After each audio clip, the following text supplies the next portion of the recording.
Author Darby Strickland is a counselor at the Christian Counseling and Education Foundation. Her speaking and writing focus on training churches and counselors to care well for those who've been victims of trauma and abuse. And her new book, Something Scary Happened, helps children process their feelings and learn that they're not alone following a scary experience. And it's part of her Comfort for Children in Hard Times series. So welcome, Darby. Thank you so much for having me. So this story is very sweet. It's the story of Miles the sheep. And why use sheep? Because I did notice pretty early on, you have them lying down on green grass, like we read in Psalm 23. So explain this. Yeah, one, I think just the Psalm 23 is a psalm that's familiar to everybody. So it's equally accessible to parents, so frequently taught in Sunday school. So I just love that psalm that it's accessible. I also lived in Ireland for 2 years. So sheep are near and dear to my own heart. But I think, and I'm thinking as parents, right, I think it's just a great metaphor to help them remember they're under shepherds. Like we have a job as parents to shepherd our little sheep. So it had a lot of layers to it. That's why. Yeah. Well, and continue with that. How can parents shepherd their kids after something traumatic happens? Yeah, I think scripture gives us a great example when Jesus says, I am the good shepherd and I know my sheep. And I think as parents, that is the goal for us to really know our little sheep that the Lord's entrusted to us. And kids, after something scary or traumatic happens, they're different. Things change. They have behavior that could be difficult or emotions that are big and out of control. They might struggle with sleeping. And as parents, right, we're so often to parent in the moment, to be directive. And we forget the step of trying to understand what is this behavior telling me about what's going on in my child's heart? Yeah. I mean, we know more than anyone our kids because we see them in every time of the day. Right. And so there's actually, and I was going to talk about this later, but I'll jump there now, that there's this guide at the back of the book for parents. And because you do say, a nurturing relationship from a parent is far better than having a trauma expert have to come in. So what are the 3 keys you have here for helping kids overcome their trauma? I think it's just remembering that their hearts are actively interpreting what has happened. And we want to make sure as their guide that we are actually the one helping them make correct interpretations. Kids wrongly feel that bad things are their fault. This happened to me because I did something bad. Whether it's a natural disaster or abuse, children often are very limited in their understanding, so they tend to blame themselves. And so by coming in and explaining how the world actually works is just a burden lifter for children. I think, too, extending hope, because we know, like, in the Lord is the biggest shaping influence on our children's life. It's not the scary or traumatic thing. So as parents, we're going to struggle initially to have that hope because we hate seeing our children hurt.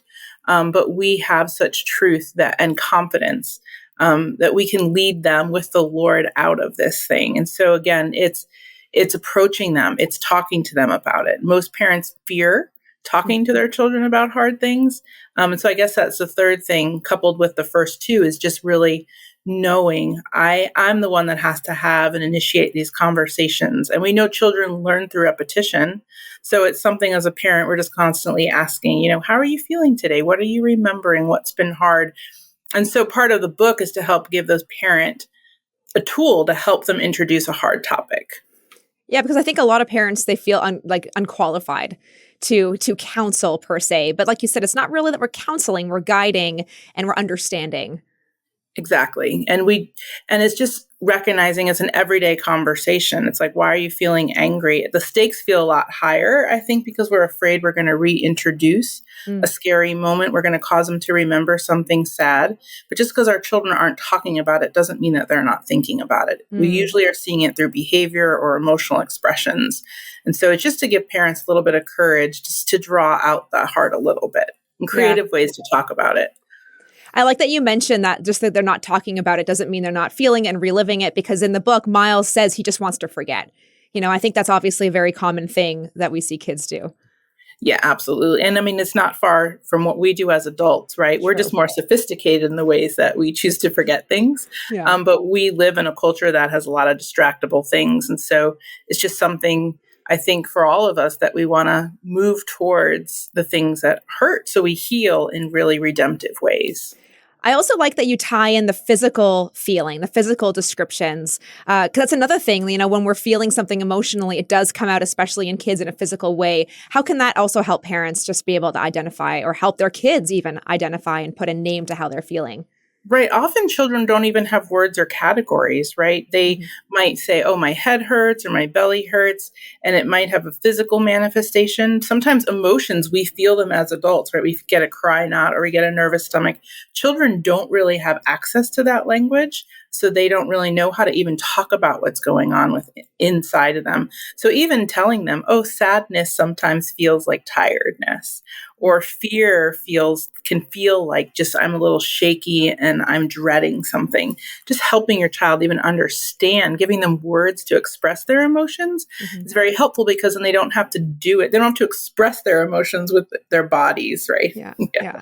Okay, I got to get to this part because I love it. And I do want to also ask about the rest of the series. But I appreciate that Miles the sheep is said to have gone through something scary, but there's actually no event depicted in the book, which I was wondering. I mean, as a parent of young kids, I'm reading going, okay, is this going to be hard for my kids to read? Where is she going with this? But I appreciate that, because not only does it make it very kid safe, but also makes it so kids can relate, right? They can put themselves in the situation. So as a counselor, in your experience, what are just a couple of examples of scary things that maybe a 4 to 7-year-old, which is who this book is for, might experience? Yeah, it could be a natural disaster. It could be, it could just even be a parental divorce, or I'm hearing my parents arguing. It could be something happened to a sibling. I have a child that has a medical history. It could be medical trauma. It could have been going to the hospital. It could be seeing other sick children. It's really scary to traumatic. I work with a lot of children who, as adults, were abused as children and no one ever talked to them. So in their 30s is for the first time that they're talking about what happened to them in their childhood. So big and small, and it all maps right into the book quite well. It does, yeah. And I just appreciate that there's a resource for this, because, as an adult, I meet so many other adults, like you said, who talk about things and they're now realizing, oh, that's tied to childhood trauma. So we have to help kids when they're young so they don't carry it into adulthood. So tell us a bit more about what we can expect from this Comfort for Children in Hard Times series. I think as a parent myself of children, I wanted to create a series where everything isn't resolved. Because as parents, I always want to try to fix things. Like, I don't want my children to ever be sad or to be in pain. And so even at the end of this book, even though he meets the great shepherd, right, he's still not necessarily falling to sleep easily at night. He's just remembering who the good shepherd was. The next book in this series is about loss, when something sad happens. And it'll be a little birdie, and she will have lost a bird friend. And just helping a child remember and teaching children how to lament loss. So I'm just really excited to, as Christians, Scripture represents all of the emotions. It encourages us to slow down and to talk to the Lord about the hard things in our life. And that's what I'm hoping this series will do. Yeah, I love it. Such a need for it in this market, too. Darby Strickland, really appreciate it. Something scary happened. Thanks. Thank you.